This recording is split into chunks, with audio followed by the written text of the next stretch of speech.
Cabinet की बैठक दिल्ली में चली थी, कैबिनेट की बैठक के बाद क्या कुछ निर्णय लिया गया है उसको आपको सुनाते हैं। Near the Red Fort in Delhi on the evening of 10th November 2025, the cabinet observed 2 minutes silence in honor of the innocent lives lost. The cabinet adopted the following resolution. This is the text of the resolution now.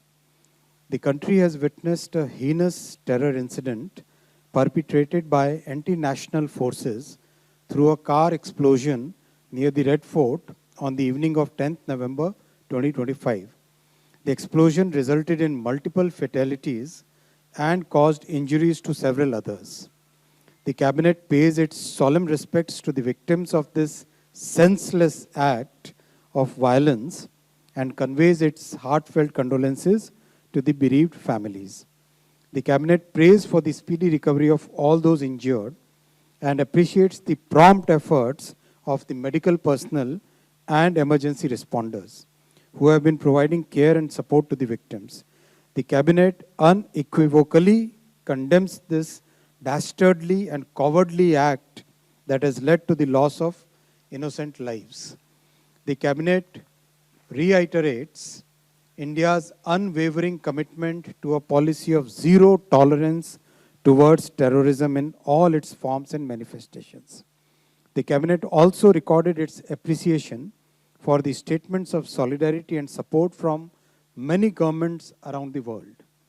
The cabinet notes with appreciation the timely and coordinated response of the authorities, security agencies, and citizens who acted with courage and compassion in the face of adversity. Their dedication and sense of duty are deeply commendable. The cabinet directs that the investigation into the incident be pursued with the utmost urgency and professionalism so that the perpetrators, their collaborators, and their sponsors are identified and brought to justice without delay. The situation continues to be closely monitored at the highest levels of the government. The cabinet reaffirms the government's steadfast resolve to safeguard the lives and well-being of all Indians, consistent with its enduring commitment to national security and the safety of every citizen. इसका हिंदी प्रारूप भी आपके साथ share किया जाएगा और बाकी दूसरे फैसलों पे आता हूं मैं। आप सबको व्हाट्सएप कर सबको जल्दी आराटाई कर देंगे। साथियों, आज 3 बड़े और फैसले लिए गए इस रेजोल्यूशन के बाद में। सबसे पहला एक नया एक्सपोर्ट प्रमोशन मिशन लॉन्च किया गया है 25,060 करोड़ रुपीस का। बहुत ही कॉम्प्रिहेंसिव मिशन है, इसके डिटेल में मैं जाऊंगा। दूसरा, क्रेडिट गारंटी स्कीम एक्सपोर्टर्स के लिए। आज की जो परिस्थितियां हैं उन परिस्थितियों में क्रेडिटर्स हमारे एक्सपोर्टर्स को कैसे सपोर्ट करें, उसके लिए credit guarantee scheme 20,000 crore rupees की आज अप्रूव हुई है कैबिनेट में माननीय प्रधानमंत्री जी के नेतृत्व में। और तीसरा, हमारे जो क्रिटिकल मिनरल्स का प्रोडक्शन है उसके ऊपर कानून में एक अमेंडमेंट किया गया है जिससे कि critical mineral production can increase in a country. I'll first come to the export promotion mission.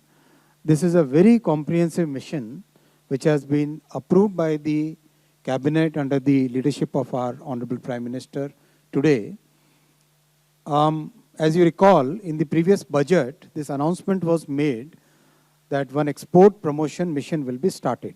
तो आज ये export promotion mission start किया गया है। 25,060 करोड़ रुपए का इसका आउटले है, 6 साल की इसकी अवधि है और इसमें बहुत ही कॉम्प्रिहेंसिव तरीके से पूरे कंप्लीट एक्सपोर्ट के इकोसिस्टम को सपोर्ट करने का इसमें डिसीजन लिया गया है। प्रायोरिटी उन सेक्टर्स को दी जाएगी जिनके ऊपर अभी एक एडवर्स इम्पैक्ट है, जैसे टेक्सटाइल है, लेदर है, जेम्स ज्वेलरी है, इंजीनियरिंग गुड्स और मैरीन प्रोडक्ट्स हैं।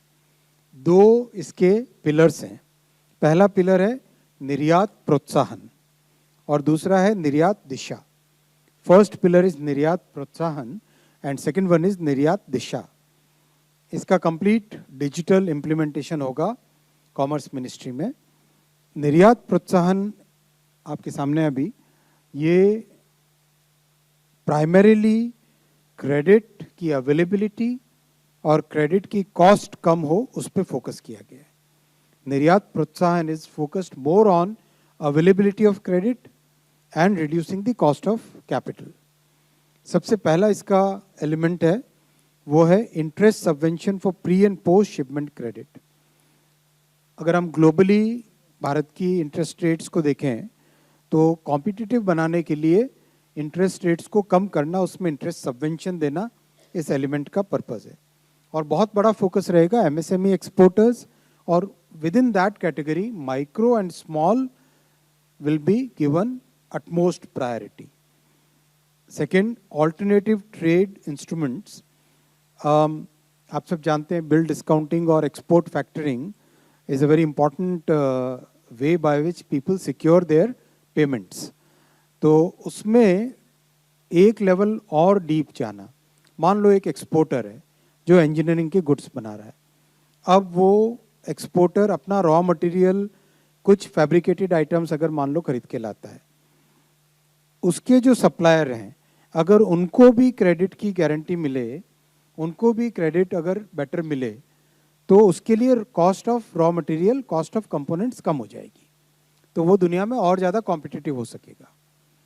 तो ये जो first level, second level, third level support का इसमें प्रोविज़न रखा गया है, ये बहुत इम्पॉर्टेंट है।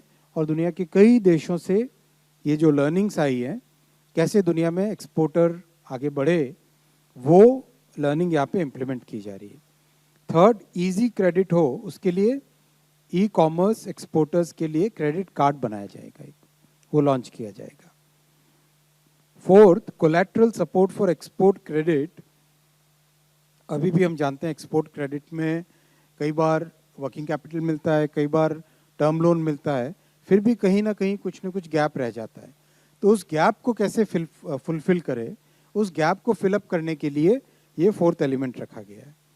और लास्ट है, जो कुछ हाई रिस्क मार्केट्स होते हैं वहाँ पर छोटे एक्सपोर्टर्स नहीं जा पाते हैं, एमएसएमई एक्सपोर्टर्स वहाँ पे नहीं जा पाते हैं, क्योंकि उनकी क्रेडिट की अवेलेबिलिटी, क्रेडिट की कॉस्ट, फिर क्रेडिट को गारंटी करना, एक्सपोर्ट के बिल को डिस्काउंट करवाना, वो सब बहुत महंगा पड़ जाता है।